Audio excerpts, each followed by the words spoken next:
ഞാൻ ഹോസ്പിറ്റലിൻ്റെ അകത്തുള്ള അധികാരം മന്ത്രിക്കാണ്, ഡിവൈഎഫ്ഐക്ക് അല്ല. പുറത്ത് ചെയ്തോട്ടെ, അകത്ത് ഞങ്ങൾക്ക് ഉത്തരവാദിത്തമുണ്ട്. അതുകൊണ്ട് കമ്മ്യൂണിറ്റി കിച്ചൺ ഞങ്ങൾ ആദ്യഘട്ടം ആലപ്പുഴ, മറ്റ് സ്ഥലങ്ങളിലേക്കും ഞങ്ങൾ ചില സന്നദ്ധ സംഘടനകളായിട്ട് ചർച്ച നടത്തുന്നുണ്ട്. അതനുസരിച്ച് തീരുമാനമെടുക്കും. ഒരു കാരണവശാലും ഹോസ്പിറ്റൽ വളപ്പിൽ ആരും കയറാൻ സമ്മതിക്കില്ല, ഒരു പാർട്ടീനെയും. അവിടെ രാഷ്ട്രീയ പ്രവർത്തനം അതിന്റെ അകത്ത് വേണ്ട, പുറത്തുനിന്ന് എന്ത് വേണമെങ്കിലും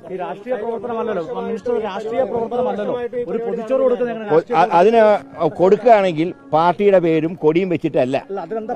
അത് പ്രശ്നമുണ്ട്, തെറ്റാണത്. അങ്ങനെ തെറ്റാണ്, അത് സർക്കാർ സമ്മതിക്കില്ല.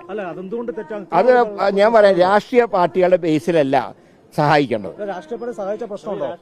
ഒരു കാരണവശാലും ഹോസ്പിറ്റലിനകത്ത് സമ്മതിക്കില്ല. അത് തന്നെ ആ തീരുമാനം UDF സർക്കാരിന്റെ തീരുമാനമാണ്. ഞങ്ങൾ ഇംപ്ലിമെന്റ് ചെയ്യും, സംശയമൊന്നും വേണ്ട. രാഷ്ട്രീയ പ്രവർത്തനം ഒരുപാട് കാര്യങ്ങൾ, ഇതിന് രാഷ്ട്രീയ പ്രവർത്തനം നല്ലതാണ്. ഞങ്ങളുടെ കമ്മ്യൂണിറ്റി കിച്ചണിലേക്ക് സാധനം തന്നോട്ടെ, ഞങ്ങൾ കൊടുത്തോളാം.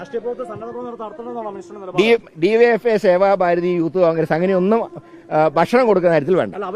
ഞാൻ പറയാം, ഈ ഇടത് കൈ ചെയ്യുന്ന വലത് കൈ അറിയാൻ പാടില്ല എന്നാണ് ശാസ്ത്രം.